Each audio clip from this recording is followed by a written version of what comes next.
वज़ीर आज़म के मुआवन ख़ुसूसी बराए सनअत व पैदावार हारून अख्तर खान की ज़ेरे सदारत technological upgradation and skill development company का अहम इजलास मुनक्किद हुआ। इजलास में इदारे की कारकर्दगी और जारी मंसूबों पर पेशरफ्त का तफसीली जायजा लिया गया। गुजरांवाला में ई वेस्ट मेटल रिसाइकलिंग मंसूबे पर ब्रीफिंग दी गई, जिसे माहौलियाती आलूदगी में कमी के लिए अहम करार दिया गया। इजलास में पानी के मयार की जाँच, स्मार्ट मैन्युफैक्चरिंग, रोबोटिक्स, मसनूई जहानत और बलोचिस्तान और गिलगित बल्तिस्तान में स्किल इंस्टीट्यूट के कयाम पर भी बात हुई। गोश्त प्रोसेसिंग, कोल्ड चेन सिस्टम और खवातीन को बाइख्तियार बनाने से मुतल्लिक तजावीज भी जेर गौर आई। हारून अख्तर खान ने इदारे को आइंदा इजलास में तमाम मंसूबों की रिपोर्ट्स पेश करने की हदायत की।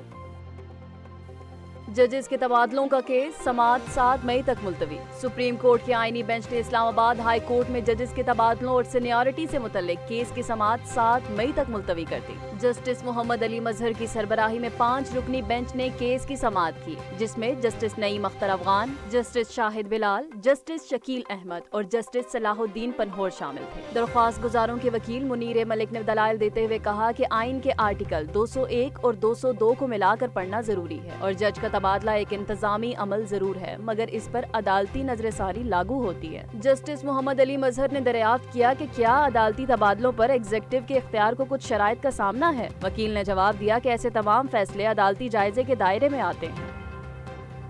स्टेट बैंक की ज़री पॉलिसी कमेटी का इजलास पीर को मुतवक्के, शरह सूद में कमी का इम्कान। बैंक दौलते पाकिस्तान की ज़री पॉलिसी कमेटी का इजलास पीर 5 मई 2025 को तलब कर लिया गया, जिसमें आइंदा 2 माह के लिए शरह सूद समेत ज़री पॉलिसी से मुतल्लिक अहम फैसले मुतवक्के हैं। इजलास के बाद स्टेट बैंक एक तफसीली ज़री पॉलिसी बयान भी जारी करेगा। इक्तिसादी माहिरीन का मानना है कि मरकजी बैंक के पास साल के इख्तिताम तक शरह सूद में मजीद 200 बेसिस पॉइंट्स तक कमी की गुंजाइश मौजूद है और इसी पस मंजर में पीर को शरह सूद में कमी का कवी इम्कान जाहिर किया जा रहा है। हालिया मालियाती इदारों के एक सर्वे के मुताबिक बेशतर शुरका ने कम अज कम 50 बेसिस पॉइंट्स की कमी का अंदिया दिया है, जबकि कुछ माहिरीन 100 बेसिस पॉइंट्स तक कमी की पेशगोई कर रहे हैं। दरी असना स्टेट बैंक ने योम मजदूर के मौका पर जुमराज 1 मई 2025 को आम तातील का ऐलान कर दिया है, जिसके बायस तमाम कमर्शियल बैंक और मालियाती इदारे बंद रहेंगे।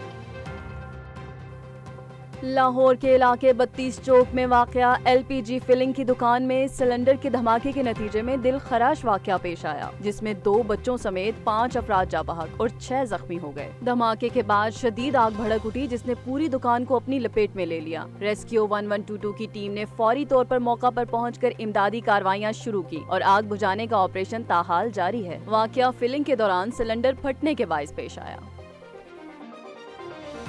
मुल्तान में जमीन के तनाजे पर 2 ग्रुपों में शदीद तसादुम के नतीजे में 6 अफराद जख्मी हो गए। वाक़या बस्ती झकबलोच के करीब पेश आया, जहां झगड़े के दौरान फायरिंग की गई। रेस्क्यू 1122 की टीम ने फौरी तौर पर मौके पर पहुंचकर जख्मियों को इब्तदाई तिबी इमदाद फराहम की और निश्तर अस्पताल मुंतकिल कर दिया। जख्मियों में अजहर, नवीद, शाकिर, आमिर, अजमल और अख्तर शामिल हैं। ऐनी शाहिदीन के मुताबिक झगड़ा 2 मकामी बरादरियों के दरमियान जमीन के मसले पर हुआ।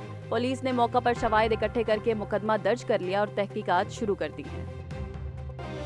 वज़ीर आज़म मोहम्मद शहबाज शरीफ की ज़ेरे सदारत एक अहम इजलास मुनक्किद हुआ, जिसमें FBR में जारी डिजिटल और दीगर इस्लाहात में सरमायाकारों की शमूलियत और मौक़े पर गौर किया गया।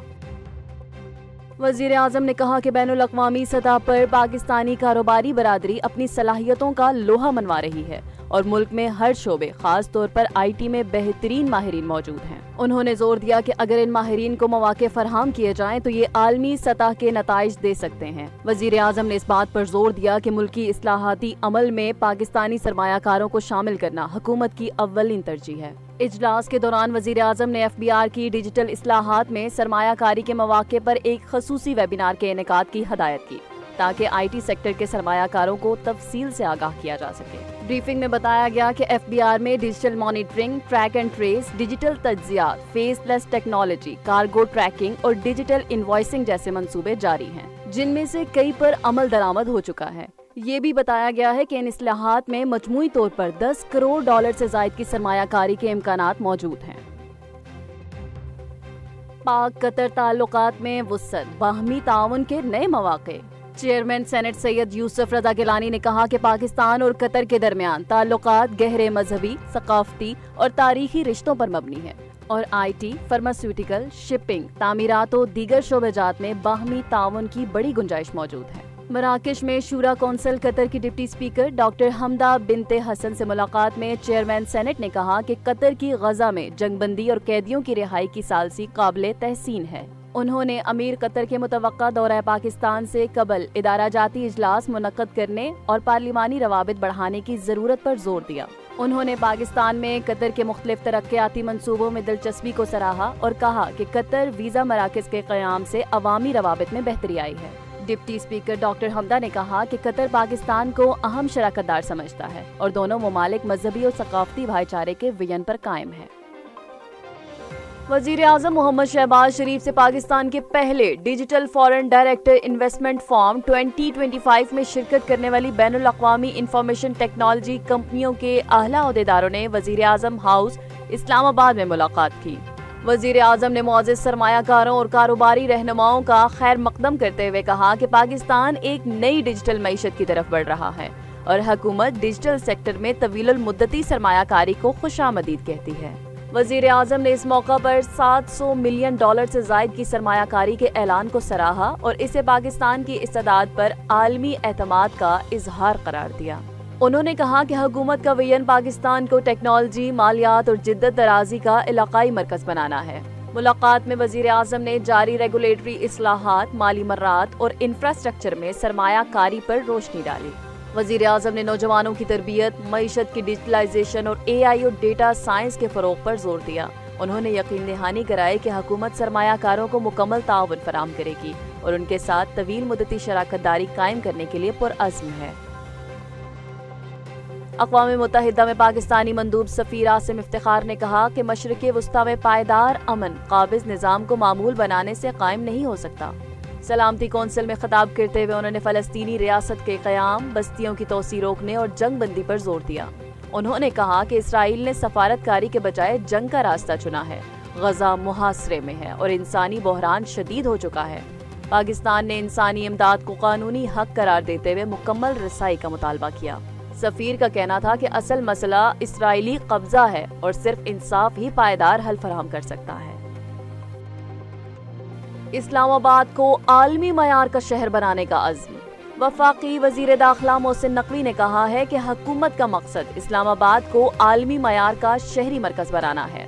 जिन्ना स्क्वायर मरी रोड अंडरपास मंसूबे के दौरे के दौरान उन्होंने काम की रफ्तार पर इत्मीनान का इजहार करते हुए इसे मुकर्ररा वक्त में मुकम्मल करने की हदायत दी।